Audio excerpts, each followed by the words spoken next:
दोस्तों, बहुत समय पहले की बात है।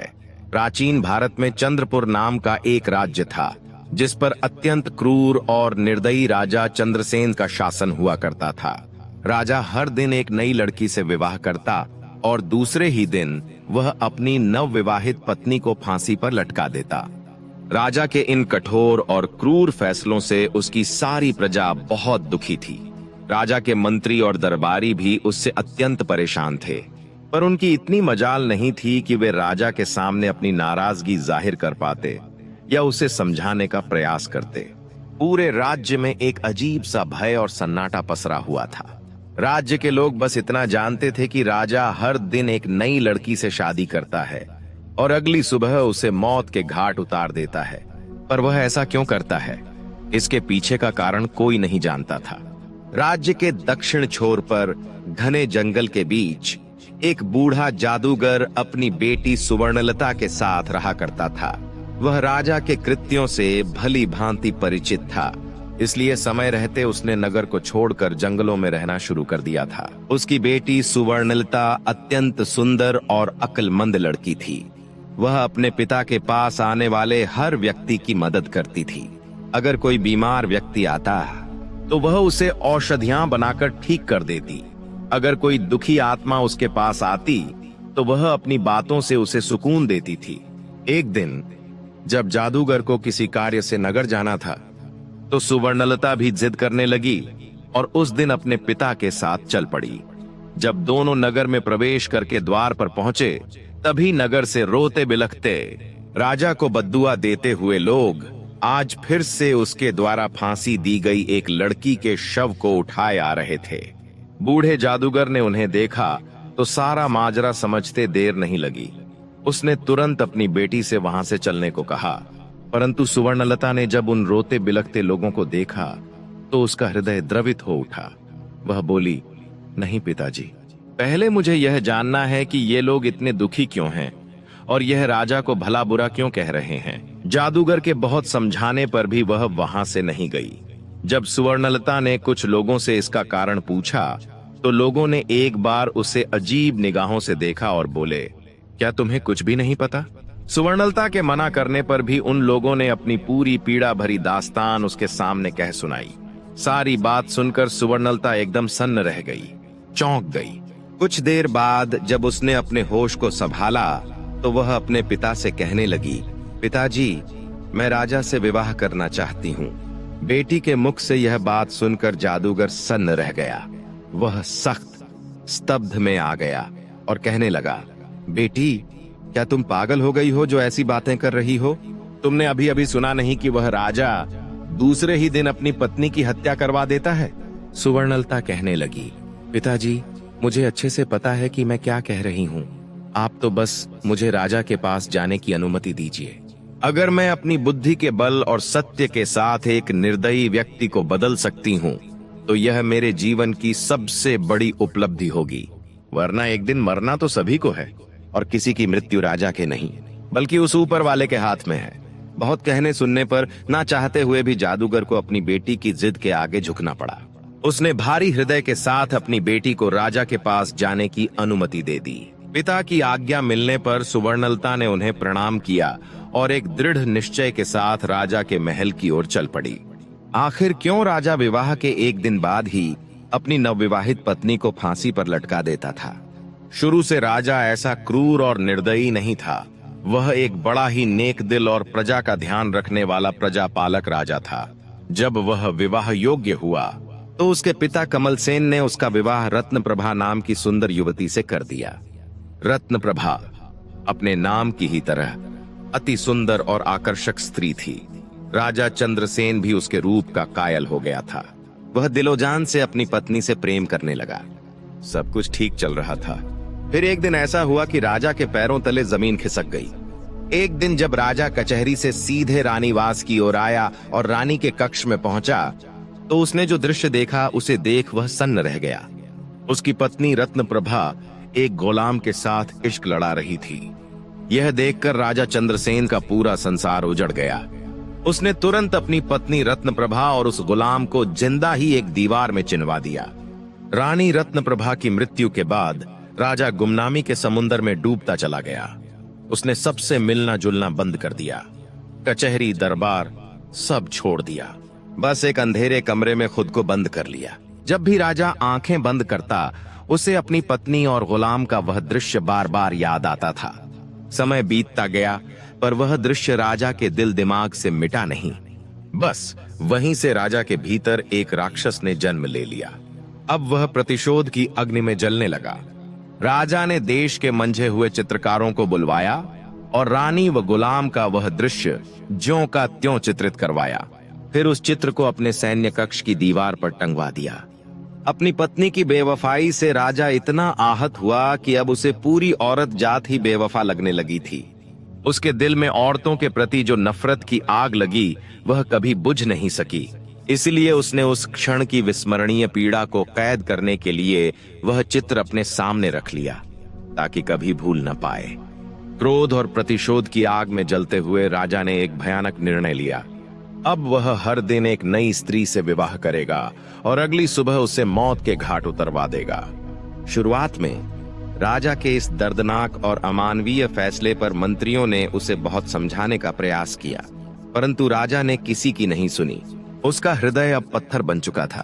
तब से लेकर अब तक राजा निर्दयता और क्रूरता से भरा जीवन जी रहा है।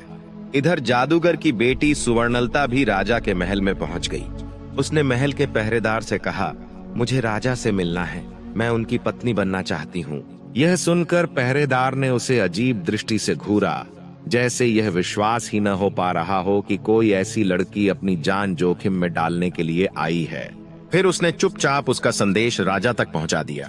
राजा भी यह सुनकर चकरा गया।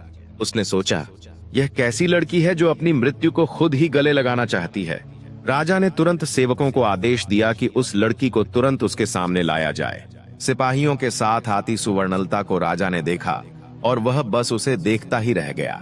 आज तक उसने इतनी मासूम, सुंदर और शांति से भरी स्त्री नहीं देखी थी। सुवर्णलता की आंखों में एक अजीब सी सच्चाई और विश्वास था, जिसे राजा ने महसूस किया।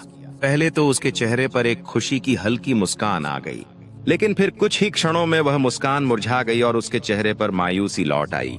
राजा ने बड़ी गंभीरता से सुवर्णलता से पूछा, क्या सोचकर तुम यहाँ आई हो? क्या तुम्हें पता नहीं है कि मुझसे विवाह करना यानी मृत्यु को गले लगाना है?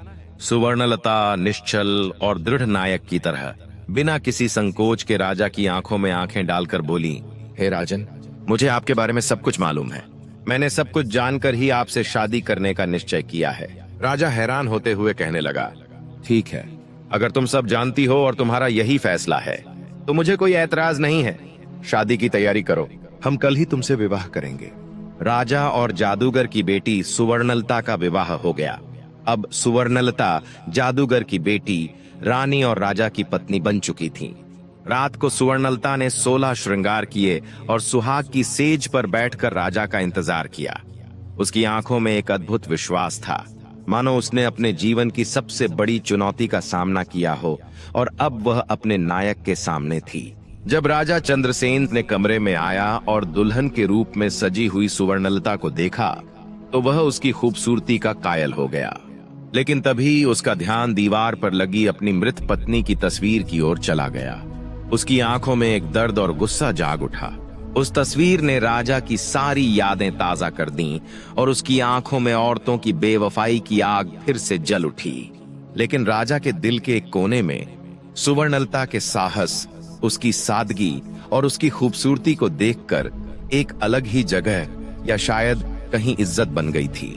राजा ने गुस्से में कहा, तुमने यह बेवकूफी वाली हरकत क्यों की, यह जानते हुए भी कि कल सुबह तुम्हें हम कत्ल करवा देंगे, ना कि विवाहिता रानी। तुम्हें क्या हो गया है? सुवर्णलता बड़े ही शिष्टाचार और आदर के साथ अपनी आंखों में बिना डर और बिना झिझक के राजा की आंखों में देखती हुई बोली, मेरे स्वामी, यह फैसला तो उस ऊपर वाले ने किया है और उसका फैसला मुझे हर हाल में मंजूर है। राजा कहने लगा, सुबह तुम्हारे साथ क्या होगा यह जानते हुए भी? रानी सुवर्णलता बोली, महाराज, मैं अच्छी तरह से जानती हूँ कि सुबह होते ही मुझे आप मरवा देंगे, लेकिन उससे पहले मेरे पास आज की पूरी रात है और मोहब्बत की खुशी को लंबाई से नापा नहीं जा सकता, बल्कि उसकी गहराई देखी जाती है। राजा कहने लगा, तुम्हारी इन दिलफरेब बातों का मेरे ऊपर कोई असर नहीं पड़ने वाला। रानी सुवर्णलता बड़े ही प्रेम और मर्यादा के साथ कहने लगी, हे स्वामी, मैं एक रात के लिए ही सही, पर आपकी पत्नी तो हूँ। इस नाते इस रात पर मेरा पूरा हक है। सुबह जो आपको करना है आप कर लीजिए। बोली, महाराज, पर अभी के लिए अपने इस गुस्से को त्याग दीजिए, कीजिए और थोड़े शांत हो जाइए। रानी सुवर्णलता की बात सुनकर राजा का क्रोध ठंडा पड़ जाता है और वह आराम से कमरे में रखी एक कुर्सी पर जाकर बैठ जाता है। रानी सुवर्णलता कहने लगी, महाराज, आज की रात आपका दिल बहलाने के लिए मैं आपको क्या सुनाऊं? कोई किस्सा सुनाऊं? कोई शेर सुनाऊं? क्या शायरी सुनाऊं? या फिर कोई गाना सुनाऊं? राजा कहने लगा, तुम मेरी एक रात की पत्नी हो और इस रात पर तुम्हारा पूरा हक है। चलो, तुम कोई किस्सा सुना दो। रानी बड़े अदब से राजा को महाराज एक किस्सा सुनाना शुरू कर देती है। एक व्यापारी था, उसकी बीवी, एक जवान बेटी और 2 छोटे बेटे थे। बेटी जवान होने के कारण व्यापारी को दिन रात उसके विवाह की चिंता खाए जाती थी। वह पैसे जोड़कर अपनी बेटी का विवाह धूमधाम से करना चाहता था। एक बार उसे व्यापार के लिए परदेश जाना था। सफर लंबा था, इसीलिए वह अपने घर वालों से कुछ दिनों में आने के लिए कहकर वहां से चला जाता है। जाते हुए उसकी बेटी उसे खजूर देती है और कहती है, बाबा, सफर लंबा है, भूख लगे तो रास्ते में इस खजूर को खा लेना। दिया हुआ खजूर लेकर व्यापारी परदेश के लिए निकल पड़ता है। लंबा रास्ता और तेज धूप के कारण वह चलते चलते थक जाता है।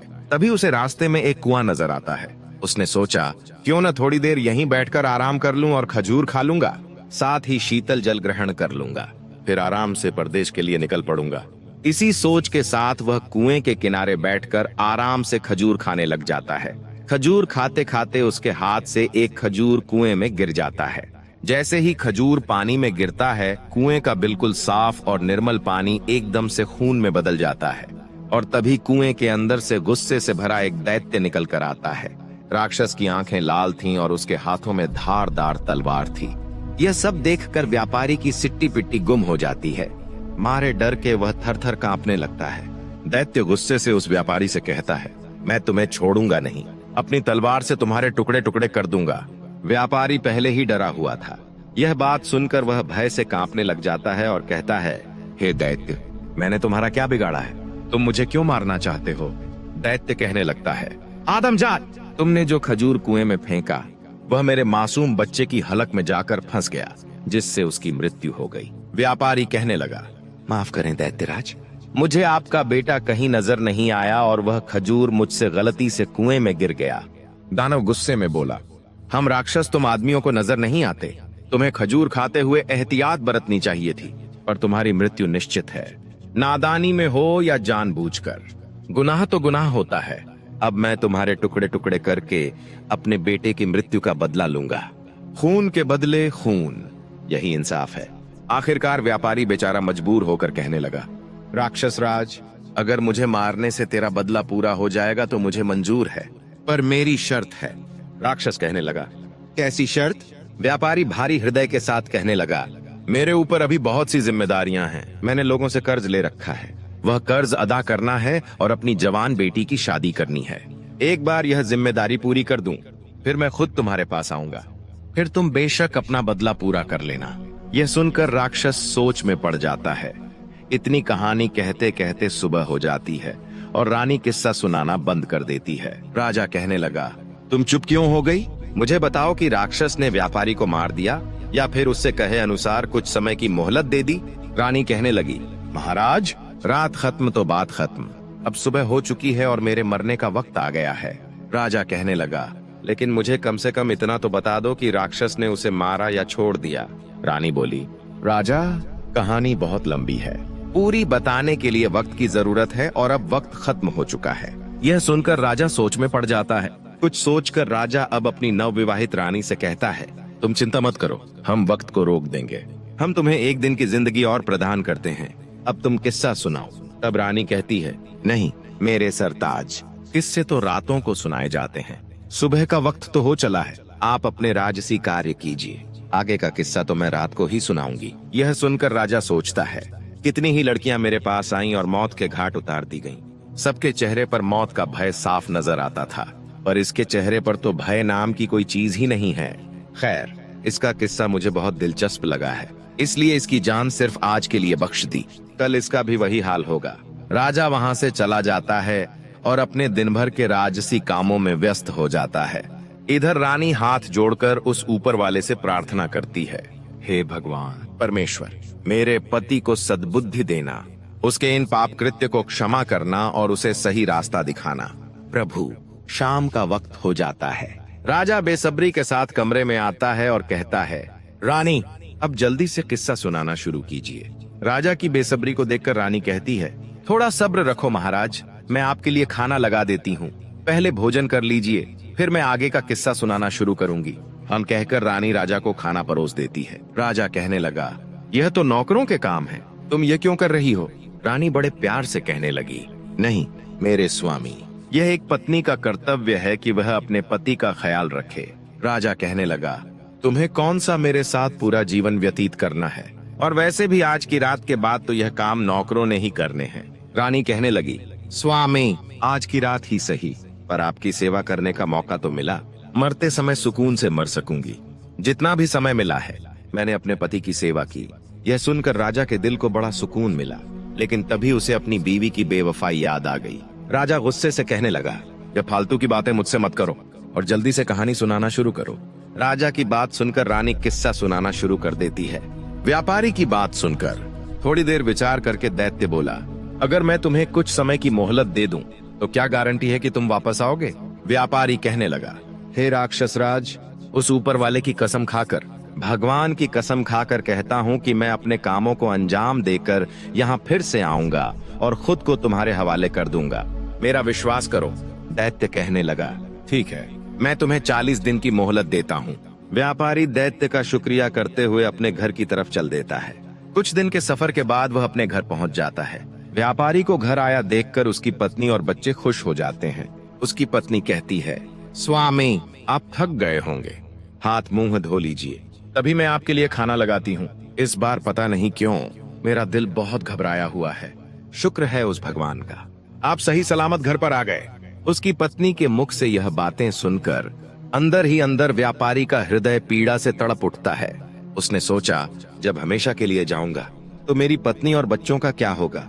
व्यापारी ने कागज के अंदर अपनी जिंदगी के बचे हुए दिन लिखे होते हैं। धीरे धीरे समय बीतता जा रहा था। व्यापारी के जीवन के बचे हुए दिन धीरे धीरे कट रहे थे। उसने अपनी बेटी के लिए योग्य रिश्ता देखकर उसकी शादी कर दी और उसे विदा कर दिया।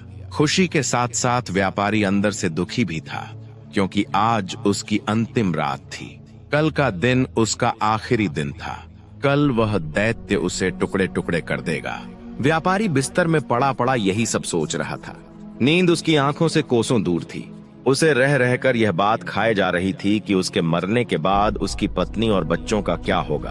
दुखी हृदय के साथ व्यापारी उठकर बैठ जाता है और सिसक सिसक कर रोने लगता है।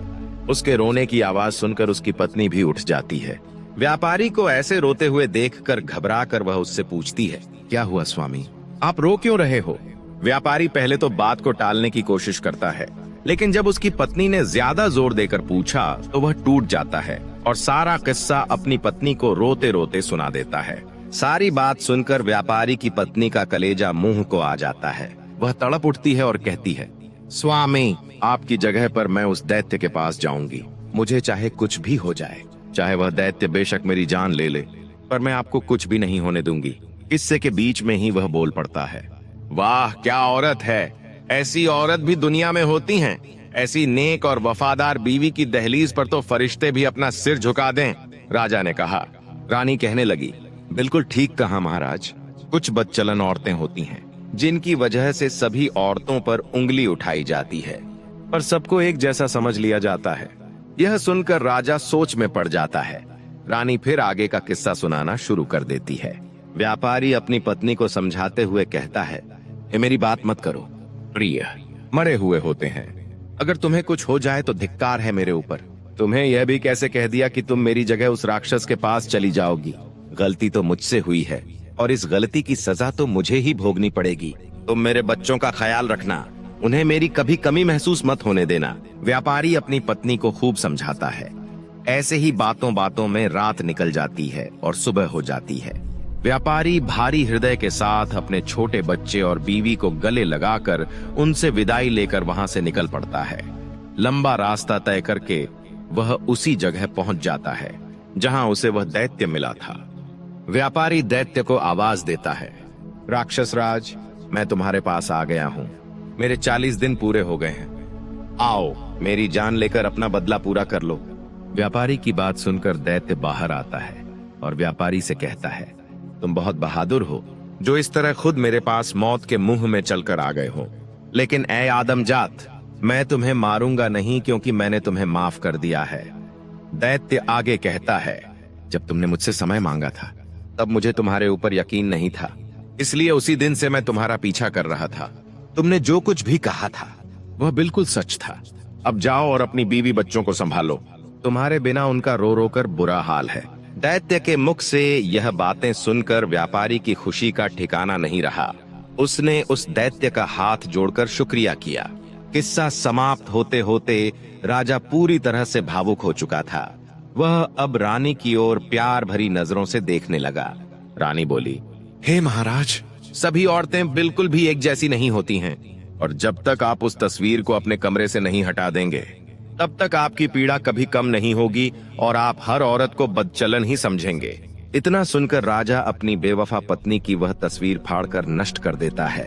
फिर रानी के हाथों को अपने हाथ में लेकर वह कहता है, हे रानी, आज तुमने मेरा हृदय परिवर्तित कर दिया है। मैंने पापी होकर कितने पाप किए हैं, लेकिन आज तुमने मेरी आंखें खोल दी। रानी कहने लगी, हे महाराज, आप मुझे मारना चाहे तो बेशक मार दें, लेकिन मेरी एक शर्त है कि आप मुझे सिपाहियों के हाथों से नहीं बल्कि खुद अपने हाथों से मारें। मुझे यह बिल्कुल भी गवारा नहीं है कि मुझे कोई सिपाही हाथ लगाए। आपके हाथों से मरूंगी तो मेरे मन को सुकून मिलेगा। राजा कहने लगा, नहीं मेरी रानी, मैं तुम्हें कुछ नहीं करूंगा। मेरा खोखला भ्रम तोड़कर एक जिल्लत भरी जिंदगी से बाहर निकालने वाली देवी हो तुम, मेरी प्रिय। मैं हमेशा तुम्हें अपनी पलकों पर बिठाकर रखूंगा। जितना पाप मैंने किया है, शायद उसके लिए वह ऊपर वाला मुझे कभी माफ न करे, पर बची हुई जिंदगी में सिर्फ खुशियां बांटना चाहता हूं, अपनी प्रजा और तुम्हारे साथ। उधर जब जादूगर को यह पता चला कि उसकी बेटी सिर्फ सही सलामत ही नहीं बल्कि राजा की आंखें खोलने वाली उसकी हत्यारिन रानी बन गई हैं और राजा अब एक नेक इंसान बन गया है, तो उसकी खुशी का कोई ठिकाना नहीं रहा। राजा चंद्रसेन और रानी सुवर्णलता के साथ एक हंसी खुशी जीवन व्यतीत करते हैं। व्यापारी ने अपनी गलती की सजा स्वीकार की, लेकिन उसकी पत्नी और बेटी की निष्ठा और प्रेम ने उसे अंततः एक नई राह दिखाई। राक्षस ने उसकी ईमानदारी और समर्पण को देखकर उसे माफ कर दिया और वह घर लौटने में सफल हुआ। राजा ने रानी की समझदारी और बलिदान को समझा और अपनी पुरानी पीड़ा से मुक्ति पाई। यह कहानी कहती है कि सच्चे प्रेम और नैतिकता की शक्ति से ही जीवन में बदलाव लाया जा सकता है। राजा चंद्रसेन, जो स्त्रियों को केवल अपने अहंकार का शिकार बनाता था, आज खुद समय के चक्कर में फंस चुका था। रानी सुवर्णलता की बुद्धिमत्ता और साहस ने न केवल उसकी क्रूरता का अंत किया, बल्कि पूरे राज्य को एक नया मार्ग दिखाया। दोस्तों, यह कहानी केवल राजा और रानी की नहीं, बल्कि उस सत्य की भी है जो हमें यह सिखाती है कि अहंकार और अन्याय अधिक समय तक नहीं टिकते। जो दूसरों के साथ छल करता है, उसे एक दिन स्वयं अपने छल के जाल में फंसना पड़ता है। दोस्तों, मुझे उम्मीद है कि इस कहानी से आपको कुछ सीखने को मिला होगा। अगर वीडियो अच्छी लगी हो तो वीडियो को लाइक और कमेंट में जय माता दी अवश्य लिखें। हम आपसे मिलते हैं किसी और नई वीडियो में। तब तक के लिए अपना ख्याल रखना। जय माता दी।